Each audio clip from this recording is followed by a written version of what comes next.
Blog Talk Radio.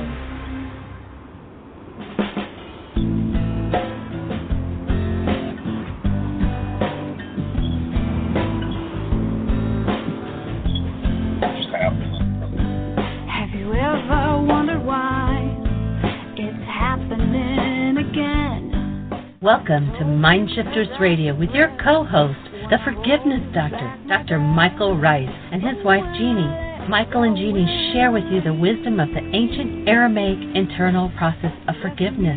They offer tools and support 5 days a week. They will support you in building a solid foundation within yourself to live in pure love. In Aramaic, Rakhma. Michael is the author of So Why Is This Happening to Me Again? For more information on Michael and Jeannie, please visit www.whyagain.com. And now your co-host, the Forgiveness Doctor, Dr. Michael and Jeannie Ryce. To the brightness within you and the truth that is rooted within me. Hi, and welcome to Mindshifters Radio with Dr. Michael Ryce. Excuse us for being a little bit late getting on, but we've switched time zones, and sometimes that throws us for a loop until we get reacclimated. So welcome to our show. Our call-in number is 646-200-4169. Press 1. That puts you in queue to talk to Michael, and we'd love to hear your questions and your comments. Welcome, Michael, to the show. Hey, sweetie. Delighted to be here. And delighted to everybody with us for our, I don't know, what is this? I guess we're climbing up to about 500 shows on forgiveness. And our invitation to you is to join the team that changed the world. And what we mean by that is we're here to create a world where human life is welcome. And the way we do that is by putting an end to war, strife, and conflict. Of course, that sounds like the impossible dream, but in truth, it is not the impossible dream at all. It is absolutely possible if we choose to live a human life.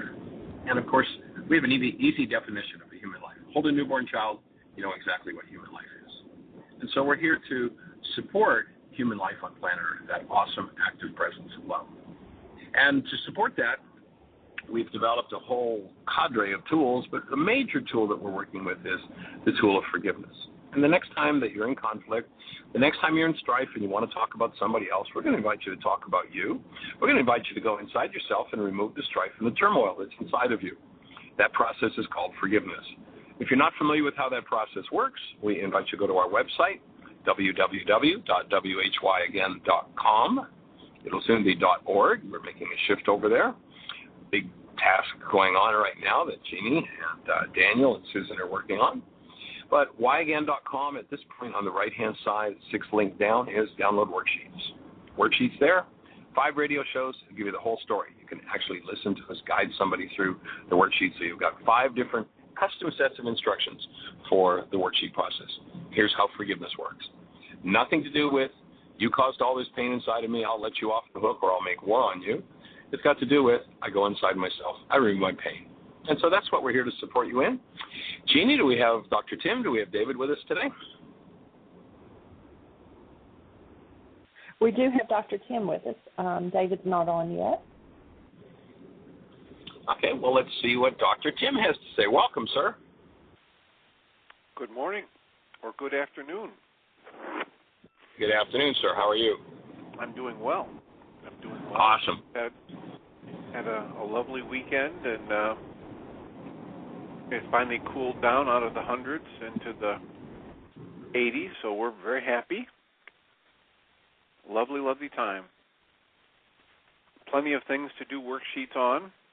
Prepping for just a few weeks from now, heading down to Heartland myself. So doing what I can to lead healthy and do some worksheets and be in a good state of mind to hit the ground running when we get there. Awesome. Well, we look forward to having you at Heartland. And anything to share with us today? Well, I think one of the things that's come up a couple times recently is that the idea that the strongest resonant frequency in my mind-body system that I'm not aware of is the thing that's going to drive my behavior at any moment. So maybe you could speak more about that, because that's been a theme over the past, all day Friday and now again beginning this morning for people I've been working with. That it's difficult for people to wrap their mind around the concept of denial and suppression and how it creates forces that actually drive me to do things that in my conscious mind, when I'm not triggered, I would choose not to do.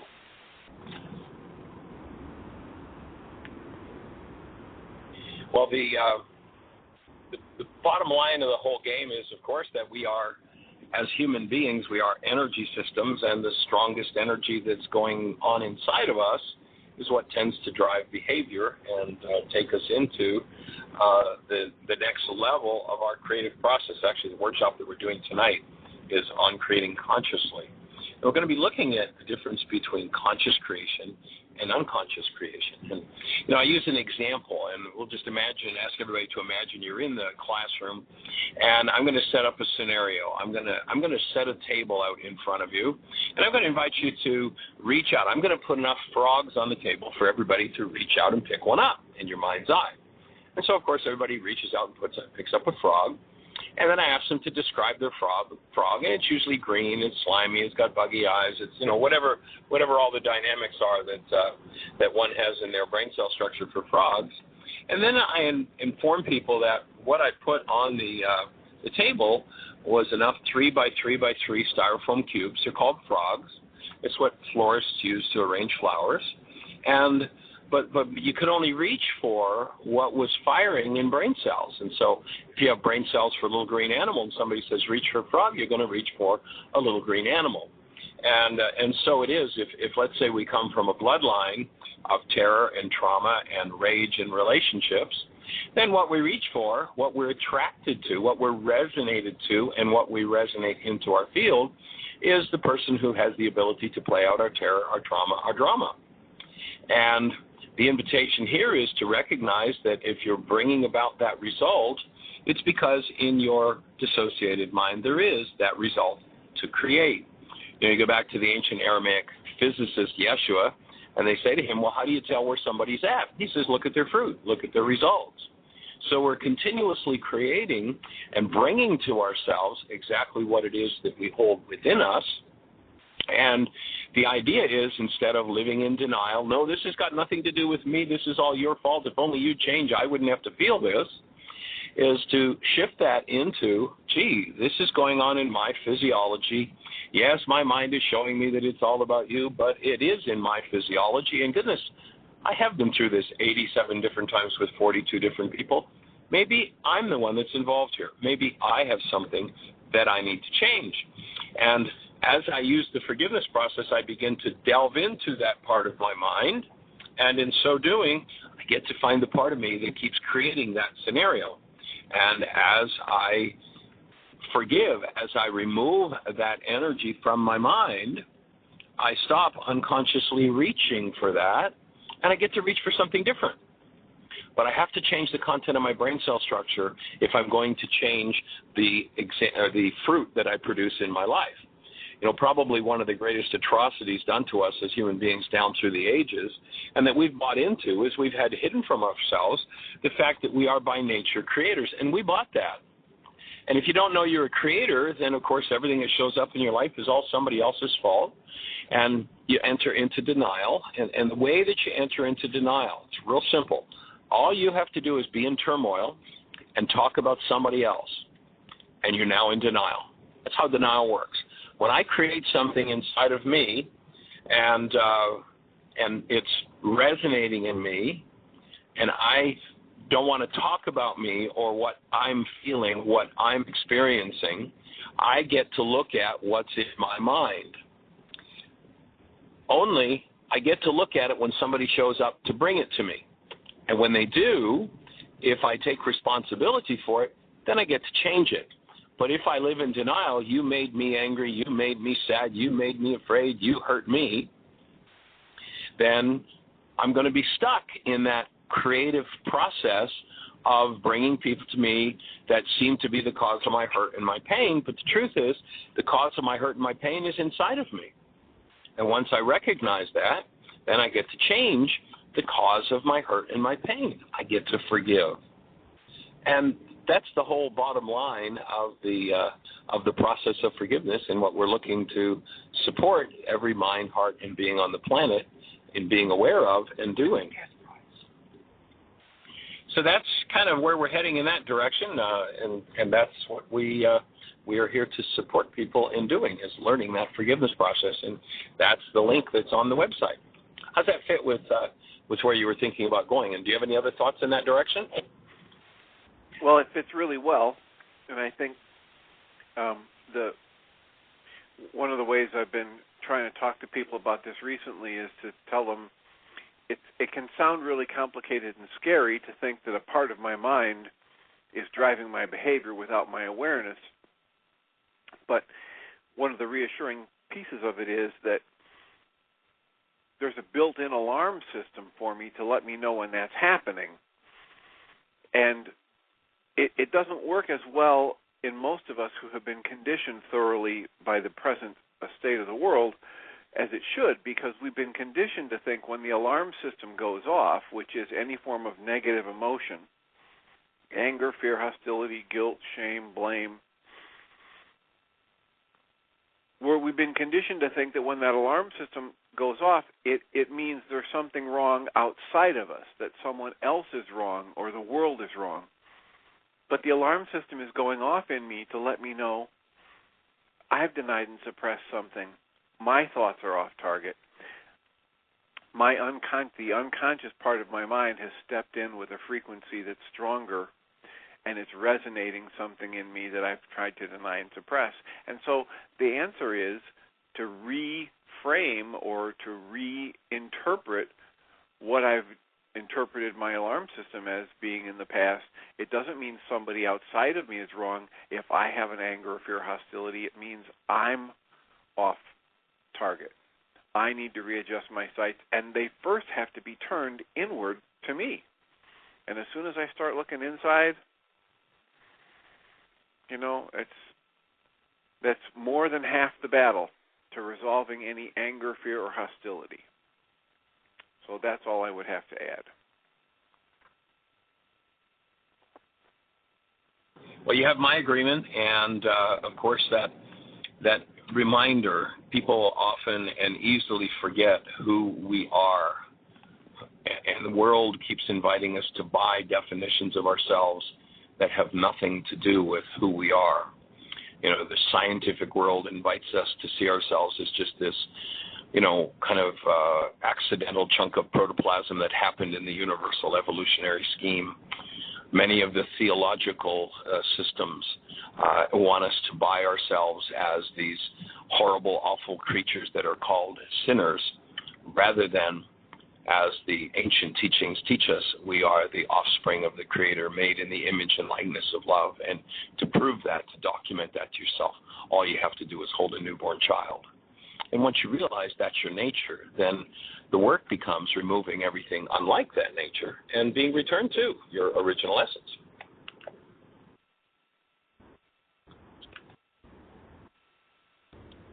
So, Jeannie, do we have any callers or anything happening in the chat room? We do have a caller. It's area code 502. You're on the air. Area code 502. 502. Okay, I'm going to disconnect them, and I guess they'll call back in. They're having a conversation with each other right now. So, and there's nothing going on in the chat room right now. Okay. So our calling number is 646-200-4169, 646-200-4169. If you have a question for us, if anything we've said doesn't make sense or makes a lot of sense, and you have something to add to the conversation, thoughts, answers, questions, ideas, we'd love to hear from you. And as you start to work with the forgiveness tool, or as you continue to work with the forgiveness tool, we welcome and would love to have your questions. So if you and I were sitting in a room right now and you were listening to the conversation that's just happened, would you have a thought for us? Would you have a question? Then pick up the phone, give us a call. We'd love to hear your voice. We have a caller, area code 941.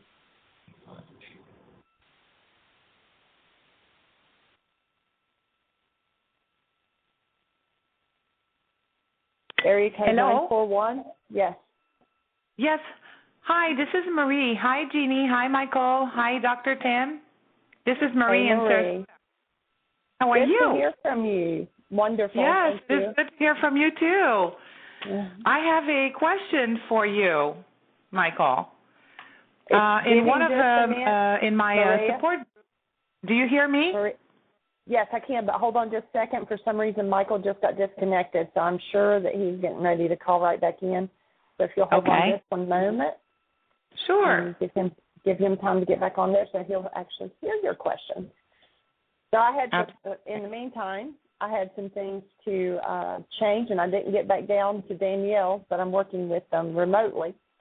And, the website's coming along great. Anybody that's out there listening, you can actually go to WHYAGAIN.org. It's not, all of the links are not connected yet, but it's getting there. It's coming along really nice. It's going to be a beautiful website. So you can go out there and play around with it. We do have a blog set up.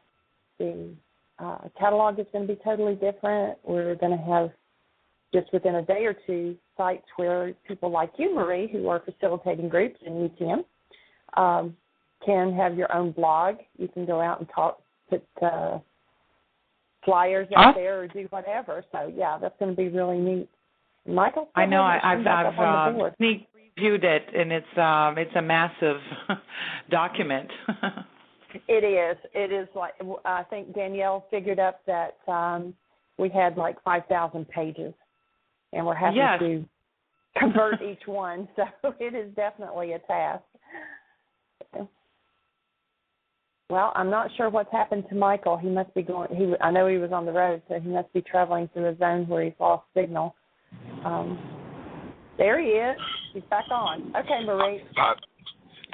I'm in the car and someone else is driving, and I guess I lost the connection, so I missed the last since you brought the caller on. So, caller, who are we talking to? Where it's Maria. It's Maria. Maria has that. Maria. Well, hi, Michael. This is Maria in Sarasota. How are you?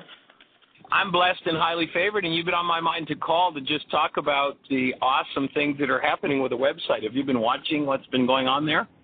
Absolutely, and Jeannie just talked about it, and also gave the website link for people to go ahead and have a sneak peek preview, which is yagain.org. And yes, I think it's awesome. It's going to come, it's going to come along really, really good. So I'm really happy for you guys.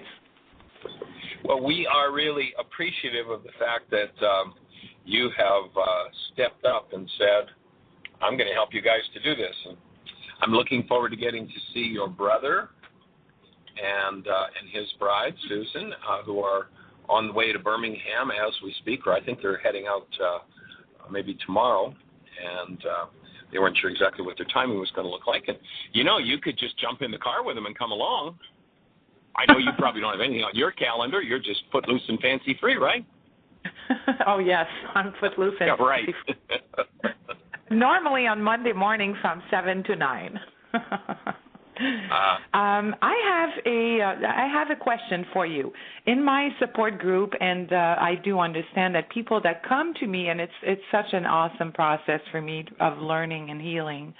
But I have observed that I'm facing more difficult, if I must say, quote unquote cases, and there are two of the participants that I really like because they're on task and they come every week and they work through very difficult issues in their life, and I'm seeking your help and support into probably bringing that to the next level. One of them has a grief issue with I'm just going to go briefly, with one of her sons that committed suicide in front of her eyes. So that's I can tell it's pretty intense trauma. Doesn't get much bigger than that. The other one is her friend that she brought to the class, who's an awesome lady, and she has 6 children from a previous husband.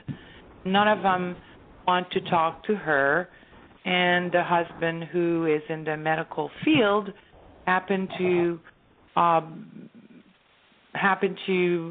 put things together, so she was put in a mental ward for a while.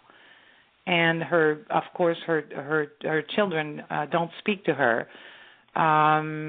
And I want to know what would be the next step that I can encourage them to go through in their healing process, because I sense that it's probably a little beyond my capabilities that I have reached at this time. However, I understand it's there, so it's for a reason. Well, they say when the student is ready, the teacher will appear, and it sounds like you've got a couple of really excellent teachers who've shown up in your life to take your commitment and your skills to the next level, and that's one of the beauties of this process. And we're when you talk about the woman who was incarcerated in an asylum. Yes. And she was incarcerated into an asylum, and right. She lost the custody of her 6 children, who now are, the youngest, if I remember, is 20 or 18, and none of them want to speak to her. And then, of course, she has some issues and some sadness and around that, and I want to help her aspect of it. Well, the first thought that comes is that she might want to start to look at her family system when she was a kid, as a child, and what were the dynamics of her relationships with her parents? Were her parents there for her? Was she in communication? What's her relationship like if her parents are still alive, still today? That would be one of the first places that I'd start to go, aside from, of course, the obvious doing worksheets around the pain that she's got about her children, ignoring her, cutting her off. Correct. I'd be looking at perhaps doing the codependence worksheet and looking at what another way to access that part of her mind might be to take the codependence worksheet and look at what her advice is to her children, and then see if that advice is advice that she's following. That might lead her into another part of the mind that needs to be looked at and dealt with. So that'd be a couple of directions to go. Okay, so that would be, because that's exactly what I'm seeking from you, are baby steps to work with her. Right. I do understand that I cannot open the valve and open the gates freely. It has to be step by step, but I wanted to make sure that I was doing it in the right direction as well. It sounds like it. And, the other thing you might want to do is take her through a still point session, and in particular, pay attention to the grief points and really do the grief points on an intensive level and see where that takes her, see what that leads her into. Okay. I'm sure that one day it just didn't up and all of this happened. It's probably been a development that's taken many years to come about, to get into that serious situation. And Absolutely. So there might be some directions to go with that. Wonderful. Thank you so much. And about the other person who actually brought her friend who has that pain that I just talked about, who's still grieving the loss of her 15-year-old son, who committed suicide abruptly, and per her own account, she said that he was in high school. He was part of a football team. He was actually chosen by a team to represent them, and so on. He was doing just great, and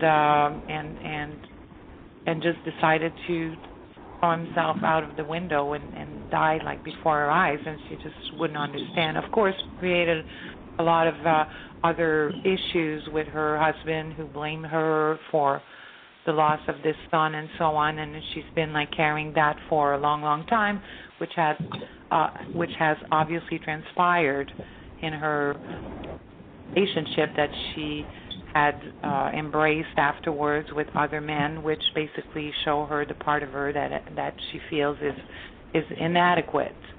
But it's to me grief 101 kind of. Yeah, grief 101 and responsibility 101. Chances are, who knows what goes on in a young man's life that does something like that? Who knows what he was facing, what was going on that she has absolutely no clue about? But I would suspect that quite likely, probably there's the guilt aspect of what did I do wrong? This is my fault. Would probably be a powerful place for her to go. I can't imagine from the work I've done with people over the years that there isn't some component of that. And as she starts to go in and move that out, then looking at what her part was in it is probably one of the biggest pieces of forgiveness she can do, that she can remove the parts of her that hold pain and trauma around what I should have done, could have done, what did I do that was wrong. When I've worked with people over the years with suicide, that's been another a major piece of the puzzle. And again, breath work with focus on grief points, still point, and grief points, and to let her go in and feel that fully, completely. And with the grief points, it will tend to make it physically, and that will tend to burn that energy out on a cellular level. And when Yeshua says you must forgive from your heart the wrongs of your brother, he's talking about taking out of your own cellular structure that which you externalize and you put on somebody else. And I just can't imagine the grief of a mother who would witness such a thing. It's just, I certainly breathe and open my heart to embrace her. Yes, and I do awesome work with her, and then step by step. And what is amazing to me is that they keep coming every week, because I've observed also that some other people, when it gets too intense, they just tend to leave and say, hey, when I go there, I have all this surge of energy and something that I have to face, or I'm not willing or ready or able to face right now, and they just disappear or come back later. But they've been really diligent, and I really commend them for wanting to move through that. And then that's why I wanted to have your little insight as to move to the next level for me and them, how to be able to help them. That's really commitment to, so many people when you start uncovering, even old events, not fresh wounds like these women have, but old events that carry those sorts of wounds, most people just turn tail and run. I don't want to deal with this. Just give me a fifth of scotch, Let me eat my Twinkies, leave me in peace, leave me alone. I just wanted to bury that and never look at it, but of course, most people don't realize when they bury and don't want to look at something, they're burying it within their own structure, and that it takes a toll on their structure energetically. And it becomes at the time they least expect it. Yes, and it resurfaces at times they least expect it. Precisely. Yes. Wonderful. I must admit another thing. I must convey another thing. As I do my own healing process, it is interesting for me that I can actually listen to these, what I consider deep traumas, and I do not resonate with them as much as I used to when I started this work. But I'm still compassionate, but more in a helping way, or wanting to embrace that and move that out of the system, as opposed to, oh, that's horrible. If I was in your situation, I don't know what I would do. This does not exist anymore in my system, and I'm really happy to have uncovered that. Well, that's the fruit of your work, isn't it? You've been so diligent yourself, and it's interesting in this culture. We have this term sympathy, and when somebody's suffering, people think they're actually doing a favor for this person when they get down in the dirt and suffer with them and roll in it, and how terrible it is, and join in the organ recital and how awful. as opposed to if an event happens that holds that kind of trauma for someone, is there trauma in me around it? Then my first order of business is to clean up the trauma in me so that I can approach them as this active space of love and actually support them, so have empathy for their situation instead of sympathy and rolling around in it. And there's a great line in the Course in Miracles that says, what you see in another, you reinforce both in them and in yourself. And as you stick to your perception that you see this as the opportunity to heal, you open that opportunity to heal on deeper and deeper levels in your own life around your own issues, and you open the possibility for them of bringing forward and healing their lives.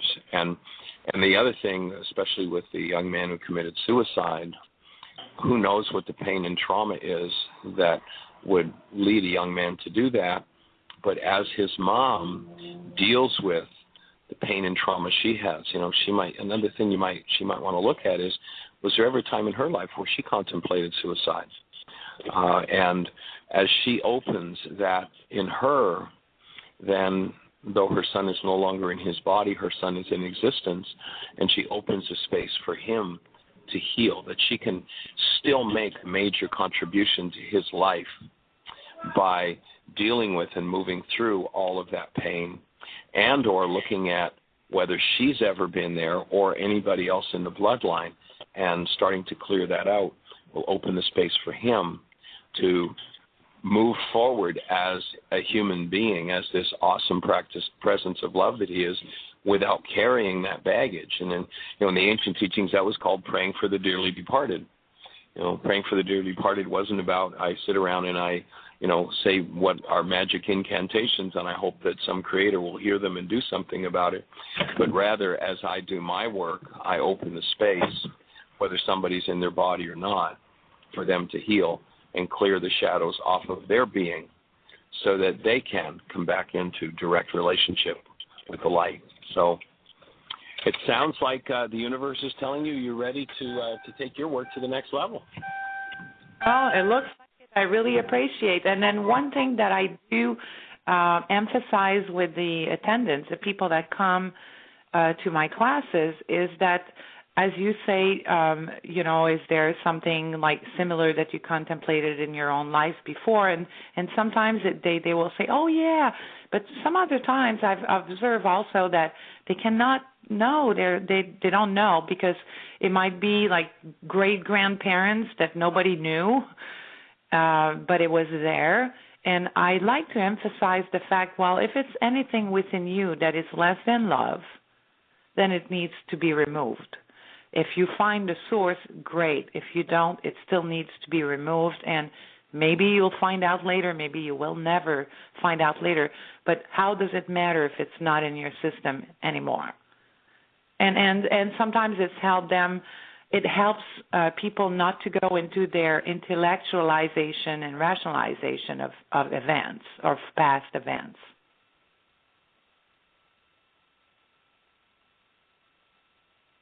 For sure. You're right on track. And I really acknowledge you and congratulate you on the work you're doing with people. It's awesome. Thank you so much. So it was really nice to talk to you. I'll talk to you soon, and I understand that you're going to see Susan for one of the intensives. Actually, Susan and Daniel will be on the way. Oh, really? Both? Okay, you have more news than I do. They're both coming up to Heartland. Awesome. Great. Wonderful. Well, I'm really happy to hear that. Well, you take care. It was nice talking to you. Bye-bye. All right. Delighted. We appreciate you. Blessings. You sure you're not going to get in the car with them and come along? Well, next time. Okay. All right. Bye-bye. Blessings. Take care. Bye-bye. We have another caller. That's some pretty intense stuff to work through, and congratulations on your willingness to do that, Marie. Absolutely. Our next caller is area Kate. code 541. You're on the air. 541, welcome to the show. It sounds like young Julie. I just remembered I was moving my car and my phone was in my pocket, and I guess I came on the show. I entered the queue. I forgot. I don't have anything to say. Oh, okay. Well, I did get your confirmation that you're on your arrival, and I'll need your flight times and all of that, but I think you kind of shared what it was around noon, and so that's awesome, and we'll look forward to seeing you in about, what is it, about 2 weeks now. So fabulous. You're going to make it to Heartland. I am. Oh, my God. I'm so excited. And, That's cool. The more committed I am, the more keeps really coming through, and it's really great. I just am learning so much, and I know this is my highest desire and opportunity. So I'm really, really thrilled. And on some level, I know life will just still be the same. It's like this isn't like some miracle, fix it once and for all kind of thing, but it is an immersion in what does work if I want to keep it going all the time. And in that, there's the power. And I promise you, after 17 days in intensives at Heartland, your life will never be the same. Will you still be doing some of the same things? But, there's a book out there about, it's called Chop Wood, Carry Water, and the question of the book is, before enlightenment, what do you do? Chop wood, carry water. What do you do after enlightenment? You chop wood, carry water. But nothing will ever be the same again. Yeah, and I'm so grateful for that. It already is so different, and I just walk through life so differently, and I don't get engaged in, like we were talking a few days ago, the atrocities. Even my conversation with you really helped to just take another look at the atrocities and the way that I judge them to be such. And then what can I really do except bring love? If I can bring love, then that's the most powerful suggestion of all. That's what it takes, for sure. Yeah.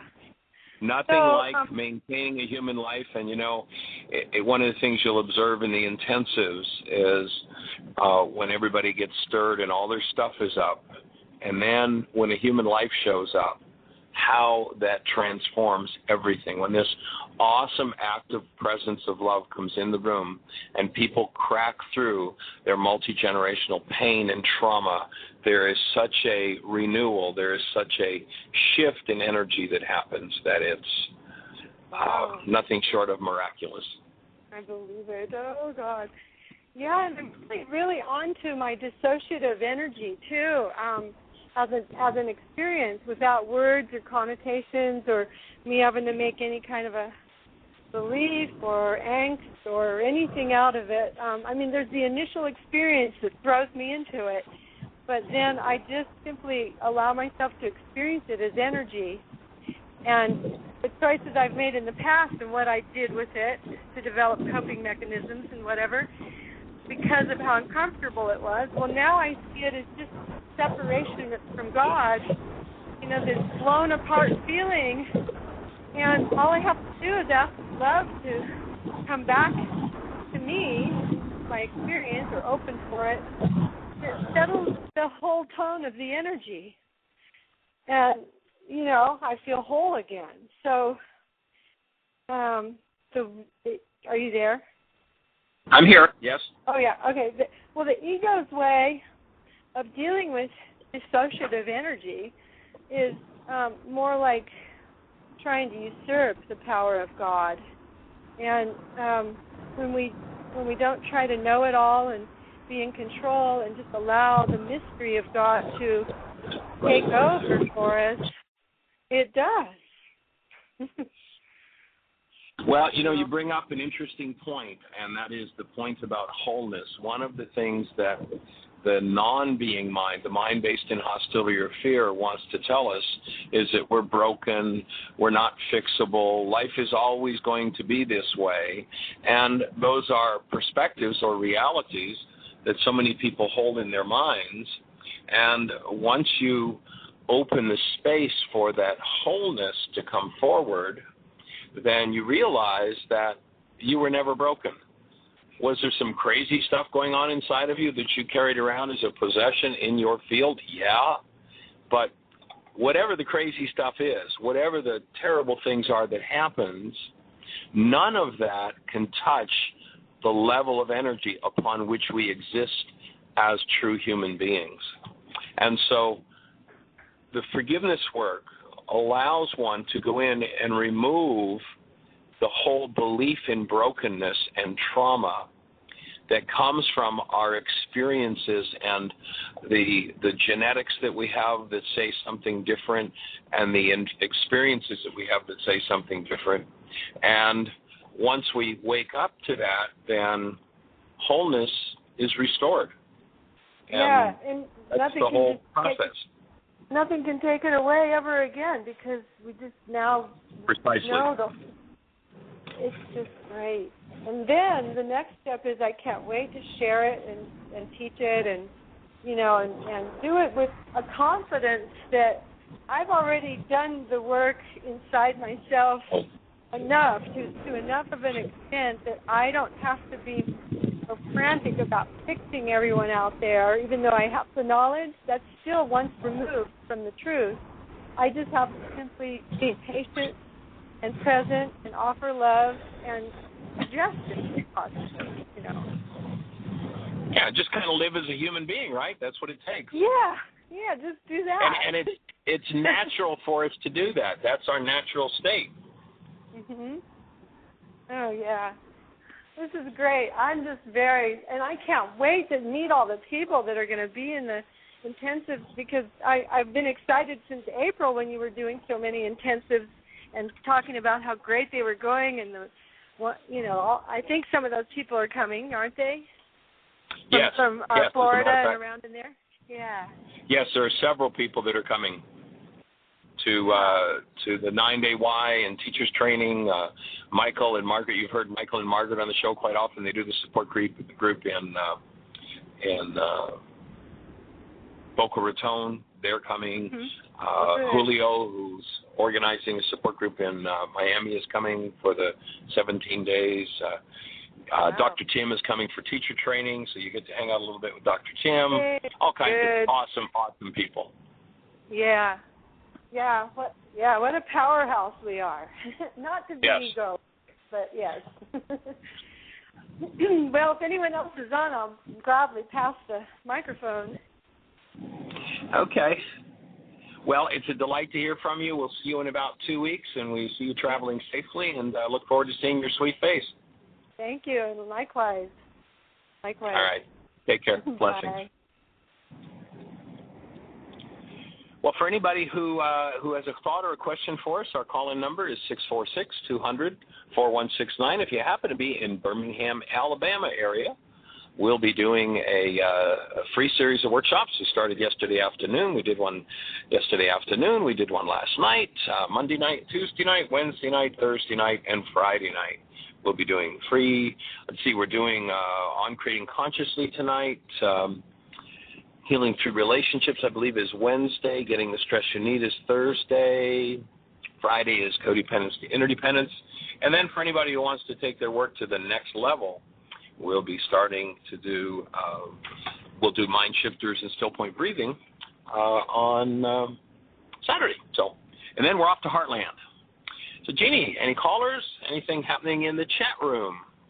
Nobody else has their hand up. David is now with us, and there's nothing going on in the chat room. So, hello, David. Welcome, David. How are you, sir?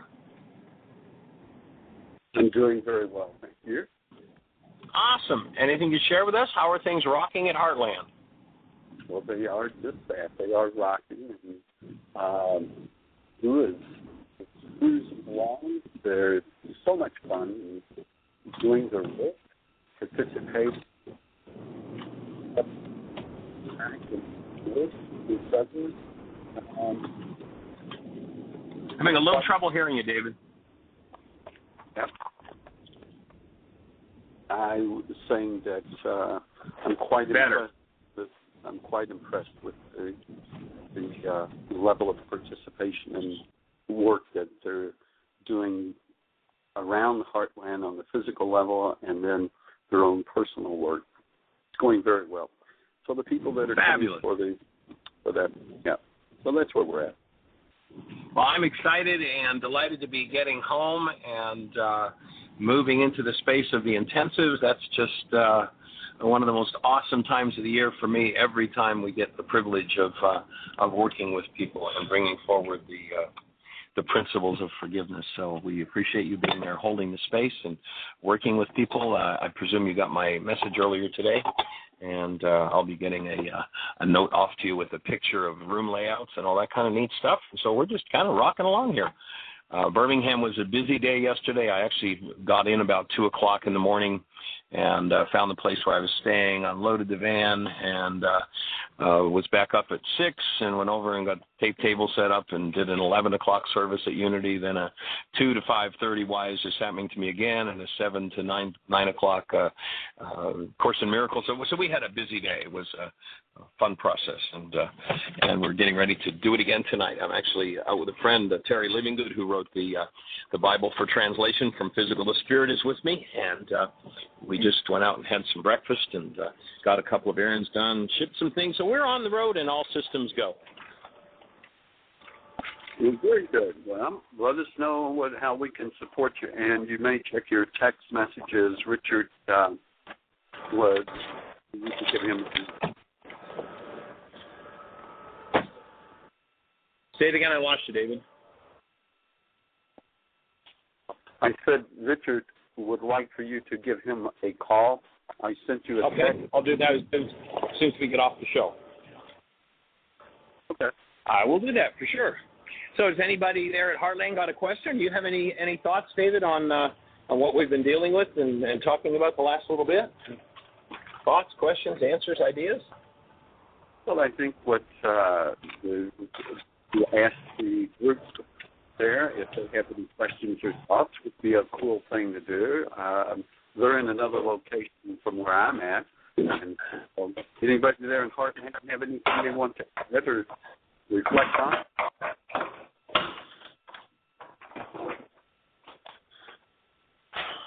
Anybody from the team got anything to share with us? If they're in a different location, they just hit one, so I'm assuming this is them. Area code 352. You're on. Hi, this is Mary Lou. Hi, this is Mary Lou from Heartland. Hey there, young lady. How are you? I'm good. How are you? We're doing well. I'm doing fine. I'm a little less than rested. I've been painting and spackling and learning how to use new tools. Well, you know, it's fun. One of the things we often get to hear from people who come and do the longer work support programs at Heartland is that they went back home and all of a sudden they find out they can do things that they didn't know they could do. And they're quite excited and delighted about that. And over the years, I've had lots of people who've come back with that, and it's like, geez, I didn't know I could even think about, renovating my house or my apartment. And all of a sudden, I realized on my time at Heartland that I had some skills that I wasn't conscious of. So that's cool. Yes, I find that true. I've really been stretching and doing some painting and fixing up down in happiness. And this morning we've been cleaning out the freezer and the Big Chill and organizing, getting the kitchen floor ready to be painted, and quite excited about all of that. We're working on changing the door out as well. So I mean, we're doing good preparation, but we're doing a lot of preparations for everybody's cool. arrival. Well, you might find yourself qualified for a new career by the time you finish, Mary Lou.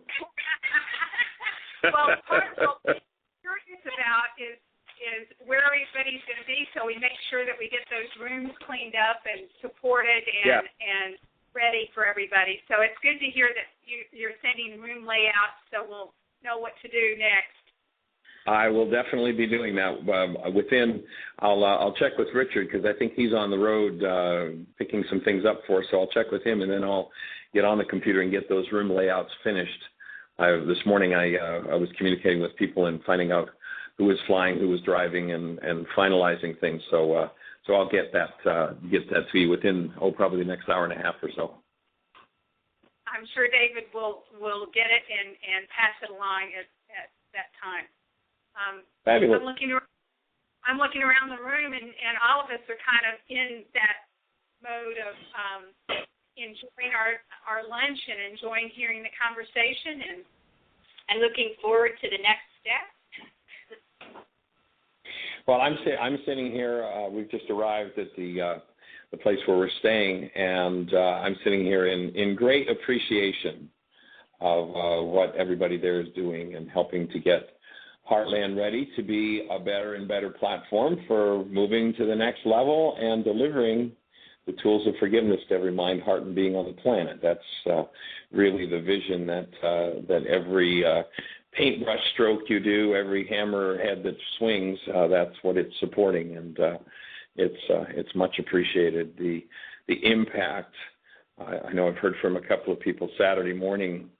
I did a WISE, this happened to me again, workshop in Asheville, North Carolina. It was a small group. There were only about a dozen people there, but very powerful group of people and some really awesome feedback about the impact of the understanding and the tools. And there was one particular person there who was quite intellectual, had done just, all kinds of different work in their lives. And it was like, oh, now I see. Gee, I did this healing modality 25 years ago. Now I know how it worked. And I did this in my degree studies. And now I know why that worked. And now I know how this worked. And now I know it's like, So it's just, it's amazing and awesome to empower people. And I just want everybody there to know that you are empowering us by supporting us, being able to be focused here and working with people. Hopefully there'll be a few more folks from Birmingham, Alabama this week who will jump on board and want to come to the Food, Fun, Forgiveness, and Work Project or to the 9-day Y teachers training. So we're on it. All systems go. Good deal. We're excited and looking forward to having the kitchen set up. So that's probably today and tomorrow we're going to be in the kitchen cleaning up. So think of us and smile. We'll do it. Awesome. So anybody else on the Heartland crew have anything to share with us?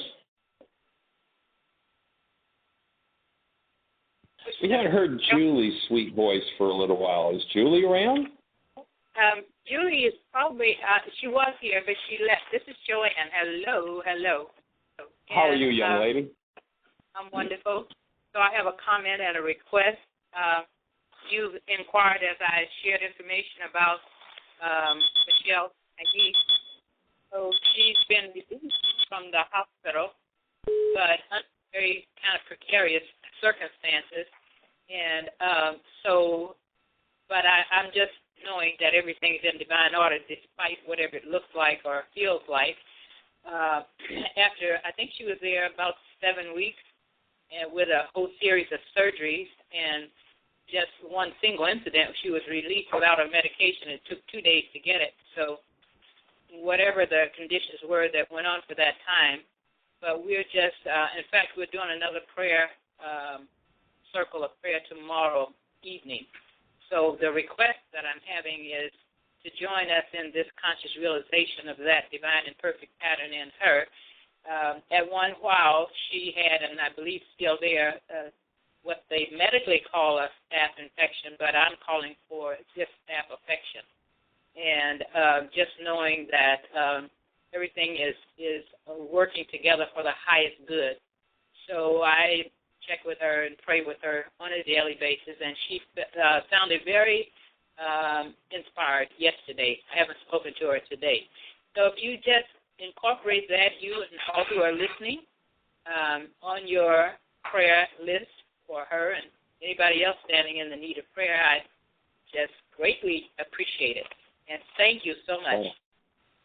Well, that's a long ordeal that she's been through, 7 weeks of that, and it's nice to hear that she's connected enough, and I know that you are one of her main support connections, and being able to do that she can comprehend that she's on her way up and out of this and into a new place and a new level of her life. And we definitely join with you in seeing her staying connected to love in this process and making good out of everything. That, we always have a choice that that old saying, when you're given lemons, you make lemonade, or you can have a sour puss. And I certainly think that your niece is so blessed to have someone of the capability, the spiritual awareness and the spiritual capability, instead of falling into the trap of the momentary circumstance, that you hold that higher watch for her in that higher space and support her being able to move through something that it ruins, just totally ruins many people. And instead of buying into the ruin of the generations, instead of falling into that pattern, that she has someone like you on her team is such an awesome gift. Right.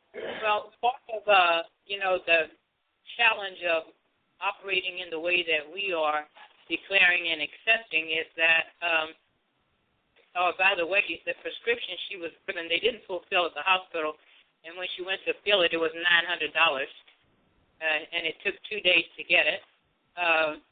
No provision was made for rehab, and at this point, she can just barely, move from chair to chair. So we want to see her moving with the vibrancy, and that everything is internally and externally unfolding in divine order. So it is more of an opportunity, you could say, than what would normally happen, I guess. And I don't even know what normal is, so I'll remove that word and just ask for that vision that I know exists there in that realm, and that's the realm I want to keep her lifted up into. Well, we certainly lift her up and see her moving forward in her physiology, in her mind, in her emotions, and in her spirit. And we join you in that. And we're down to about the last 45 seconds, so we're going to sign off. If you're in Birmingham, come and join us. If you're ready for some intensive work, look at the Heartland schedule, whyagain.com, and bring a stranger with you to show tomorrow, and have the best year yet of your eternal life. Blessings. Thank you for listening to Mind Shifters Radio with the Forgiveness Doctor, Dr. Michael Ryce, and his wife Jeannie, who present that internal Aramaic process of forgiveness. Michael and Jeannie are here every Monday through Friday on Earth Angels Radio. For more on Michael and Jeannie, please visit www.whyagain.com. That's www.whyagain.com.